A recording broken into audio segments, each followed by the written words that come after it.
Nah kalau 3 periode nggak pernah puas Pak, dengan alasan kita kan masih hebat, masih kuat, masih diperlukan.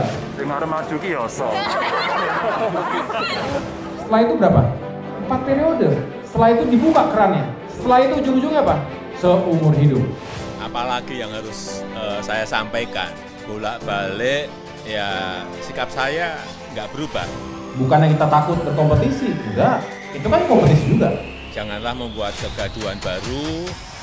Tapi ya jangan gitu-gitu banget lah. Kalau ingin berkuasa ya maksud saya.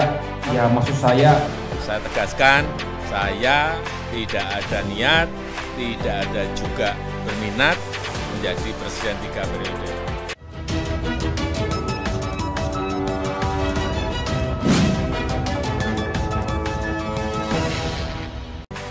Tak berlebihan rasanya saya memberi judul ini ketika kemarin melintasi jalan lintas provinsi dari arah Solo menuju Yogyakarta.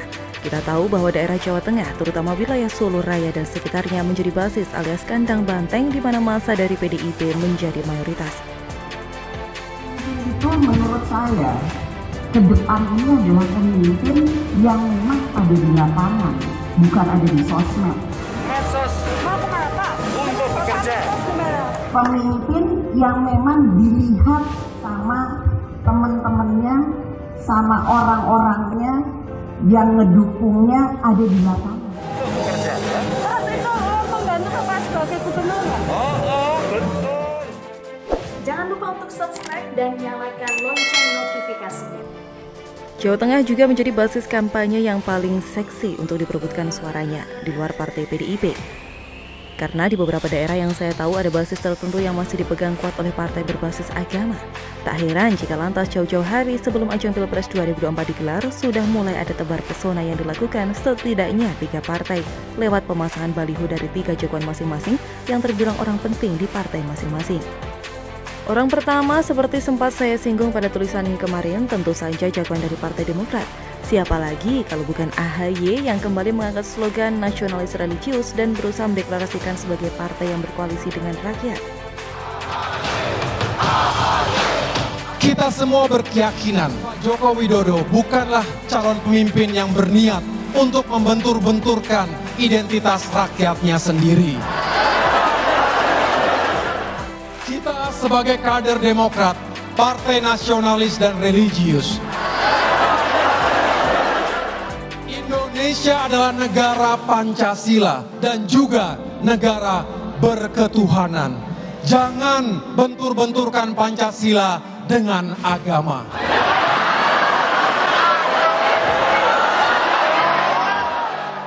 Sah-sah saja kalau AHY dan Partai Demokrat mengklaim diri seperti itu. Tetapi rakyat tentu sudah cerdas dan melek dengan berbagai fakta politik menyangkut partai berlambang Mersi tersebut, di mana nahkoda utamanya terlihat jelas masih ditentukan oleh sosok SBY, Presiden Indonesia ke-6 yang masih menjadi figur kuat dan sukar untuk ditandingi oleh siapapun di kubu Partai Demokrat.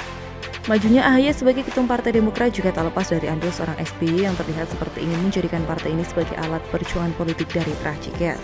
Namun tanpa strategi baru yang bisa meraih simpati rakyat, rasanya sukar untuk AHY bisa bersaing, bahkan sekedar menaikkan elektabilitas menghadapi Pilpres 2024 nanti, kecuali bikin survei sendiri, diunggah sendiri, dan dipuji-puji sendiri. Orang kedua, Caimin, yang saya sudah mulai hafal taktiknya. Setiap kali ada momen menjelang Pilpres seperti Pilpres 2019 lalu, Caimin jagoan dari Partai Kebangkitan Bangsa ini seperti curi start dengan memasang banner, spanduk hingga baliho berukuran besar untuk memperkenalkan dirinya kepada publik. Sayangnya, upaya ini tampaknya tidak terlalu membuahkan hasil jika melihat pada Pilpres 2019 lalu, di mana Caimin terlihat, kurang laku jika dibandingkan dengan kandidat lain. Melawan Sandiaga Uno pun yang lantas muncul tiba-tiba, Caimin masih kalah kuat pengaruhnya. Mungkin karena Sandiaga Uno punya sederetan uang yang tidak berseri, yang menjadi penentu saat keputusan menentukan calon wakil presiden pada Pilpres 2019 lalu. Sebagai mahar politik yang lebih berbicara daripada sekedar baliho yang terpasang dengan ukuran besar dan foto dengan senyum yang terlihat agak dipaksakan untuk tebar pesona. Orang ketiga tentu sudah bisa ditebak siapa kalau berbicara kandang banteng, karena tak lain adalah jagoan dari PDIP itu sendiri. Mendadak ada beberapa baliho berukuran cukup besar yang memasang sosok Puan Maharani, sang Ketua DPR RI, sekaligus anak dari Megawati Soekarno Putri, sang Queenmaker dari partai pemenang Pileg selama 2 periode secara beruntun.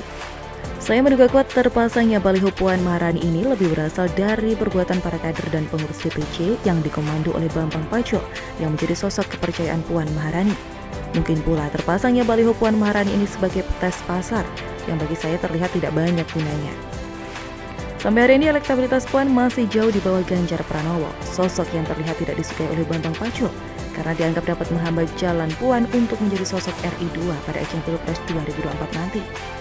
Kabarnya baliho Puan juga sudah beredar di Jawa Timur loh. Mau tebar pesona juga nih Mbak, santai sedikit kenapa sih? Wong Ganjar Pranowo saja masih santai kok Mbak Puan. Pak Jokowi juga masih cukup bersabar untuk wait and see sebelum menentukan kemana arah relawan dan pendukung yang besar itu akan mengarahkan pilihan pada Pilpres 2024 mendatang. Sabar dulu. Tidak usah tergesa-gesa, nggak usah tergesa-gesa, nggak usah gerusa-gerusu. Saya tahu relawan Jokowi, termasuk Seknas Jokowi, ini seksi. Pasti akan ditarik-tarik ke sana kemari oleh para calon yang ingin maju pada pemilihan Presiden 2024. Akan menjadi rebutan banyak pihak untuk didekati. Kita pelajari bersama-sama peta politiknya dengan baik. Nanti pada saatnya saya akan berbicara. Saya akan menyampaikan kemana kapal besar relawan Jokowi ini akan kemudinya kita arahkan. Saya sih senang-senang saja kalau ada beragam baliho di sepanjang Jalan Solo Jogja, karena di wilayah tertentu terutama di Kabupaten Klaten selama ini lebih banyak dipenuhi wajah sang Bupati Ayu yang kali ini mulai ditemani sang wakil yang nampang bersama dalam berbagai spanduk maupun baliho berisi program-program kerja duet pemimpin daerah dari Partai PDIP dan Golkar itu. Namun kalau ukurannya terlalu besar atau berupa banner kecil tapi dipasang setiap radius 50-100 meter, rasanya kok mengganggu juga ya. Belum lagi kalau nanti diikuti pemasangan bendera partai di pepohonan, di sepanjang jembatan atau dengan bambu-bambu yang dipasang dadakan, seolah tanpa aturan dan membuat mata sepet. Namun itulah realitas politik di Indonesia. Hanya demi upaya menaikkan popularitas dan menaikkan citra sang jagoan, maka segala cara pun dipakai. Bila perlu, cara-cara lawas yang sudah dipakai 20-30 tahun lalu juga masih dilestarikan. Pertanda orang-orang di dalamnya yang menjadi sosok penentu kebijakan agak jadul dan kurang modern dalam berpikir dan berkreasi. Kalau sudah begitu, apa bisa masa depan NKRI ini dipertaruhkan untuk dipimpin oleh mereka pada era modern dengan perkembangan zaman yang sangat cepat ini? Kita nantikan saja bersama kelanjutan kisah promosi diri jagoan dari berbagai partai ini. Wacana 3 periode ini tiba-tiba juga diam-diam diselipkan, tiba-tiba langsung diketok aja. Nah kalau 3 periode nggak pernah puas Pak, dengan alasan kita kan masih hebat, masih kuat, masih diperlukan. Setelah itu berapa? 4 periode. Setelah itu dibuka kerannya. Setelah itu ujung-ujungnya apa? Seumur hidup. Bukannya kita takut berkompetisi, enggak. Itu kan kompetisi juga. Tapi ya jangan gitu-gitu banget lah. Kalau ingin berkuasa ya maksud saya.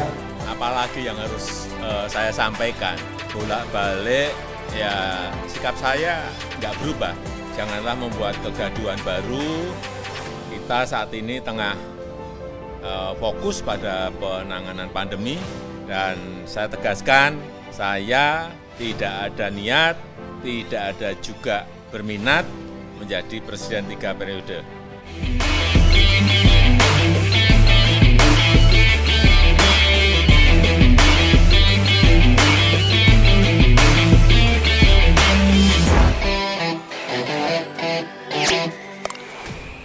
Jangan lupa untuk subscribe dan nyalakan lonceng notifikasinya.